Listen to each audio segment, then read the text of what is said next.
Running is more than just having a strong engine, having a good, strong body. It's actually taking that body and having it interact with the environment and the space around you. To us, performance is a blend of physiology, biomechanics, neuromuscular coordination, and all of those acting within that environment. We start with the runner at where they are, not where they think they are or where they want to be. This allows us to program in a way that is very individual to their needs and their abilities. Having understood that it's an ecosystem of variables that makes a runner, and having understood that the individual is needed, what we tend to start is with educating the runner on their navigation system. So I always take it as an example as a car.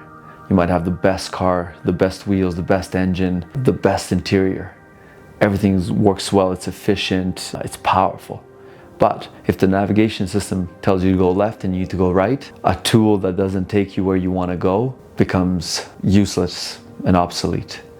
So what we want to do is we want to teach the mind-brain connection to work together so that we can optimize how your body executes on desired needs. So when we talk about the navigation system within the body, I think a lot of us see our body as one piece, as a unit.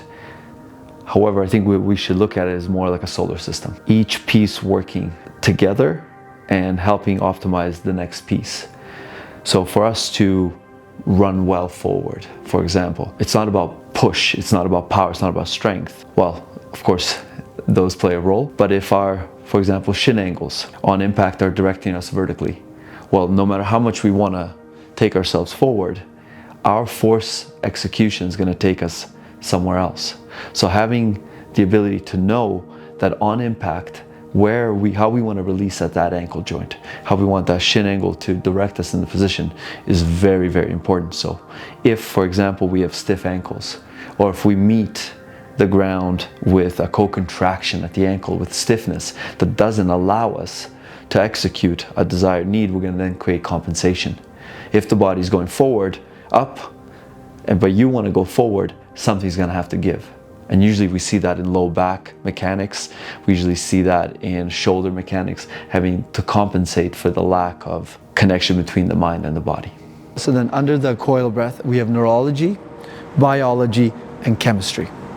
Neurology to me is like that intermuscular coordination, how the body perceives itself in space. Biology is your tissue, fast twitch, slow twitch, your fascia, ligament, tendon, how they interact with your body and what you are genetically. And then chemistry is more like hormones, nutrition, and balance. So obviously that one's a little bit more blood work.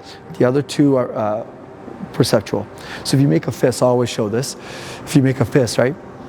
And I'm gonna push you, don't let me push you. You could do a little, yeah. like Okay. a little bit, right?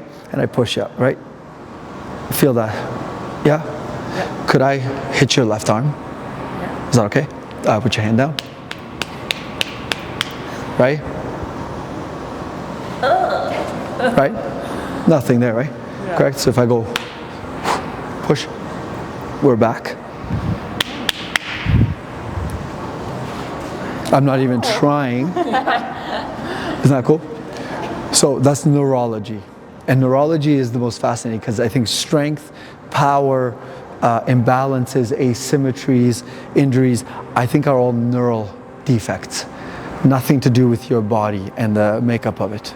So what I've done is when I hit her left arm, her brain goes, whoa, there. All of a sudden now when I imprint there. So imagine you're making a turn. I don't know, the track, or you're like, and it's a little bit more heavy on that left side. So now what you're doing is you're innervating constantly left side, and I get to that straight away. But you've just innervated that left side. Your body probably is not gonna be even now. Now it's gonna be poof, poof. You get a little bump. You come down the stairs, you hit yourself around a corner. You're in the car and you're talking to the phone. All throughout the day, we have neurological adaptations. At Zone, we have 3 pillars of action. We have breath, coil, and transfer. At the foundation of those 3 is breath. We believe that understanding how breath works can unlock a runner's true potential. We talk about one aspect, we talk about pressures. So something called Boyle's Law, where basically stipulates that as air exits, pressure increases. As air enters, pressure decreases. So when we breathe out, we create a pressurized system within the body. When breath in comes, well, we actually decrease that pressure. So now see how everyone's breathing out on the up. Try to breathe out on the impact. On the impact of the foot. There you go. Notice how it calms your system down now? Isn't that cool? So that is so important.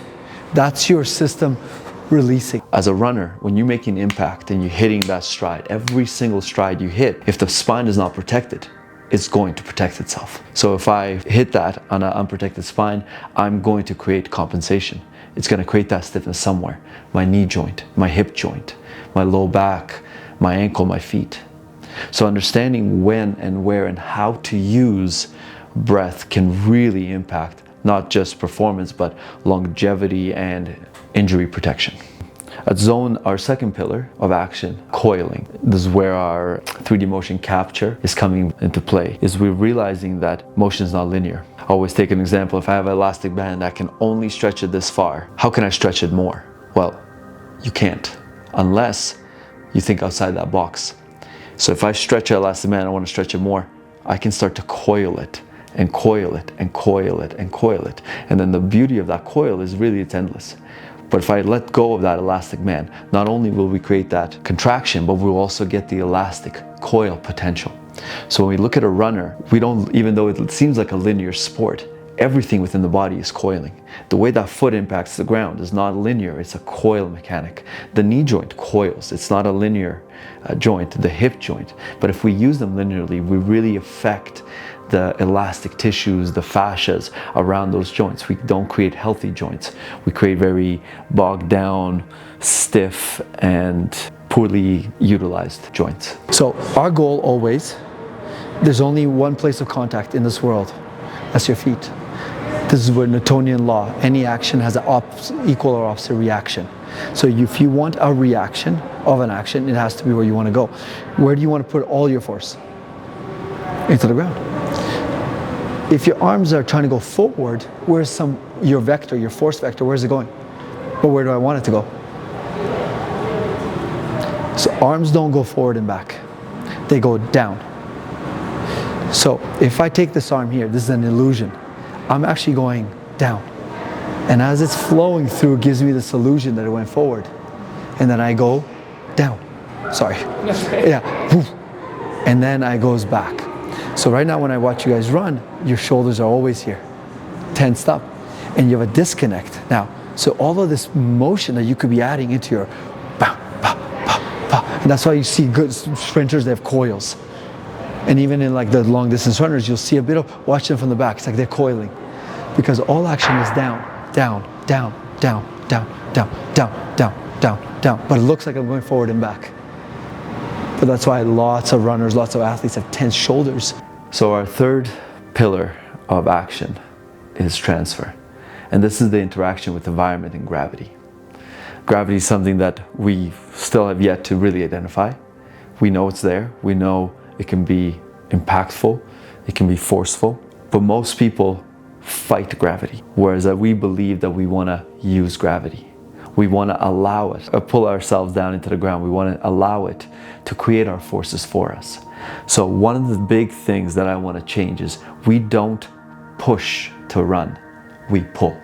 So the zone lens is this. Yes, absolutely build the engine, build the aerobic capacity, raise the threshold, improve your sustainability, improve your durability and recovery.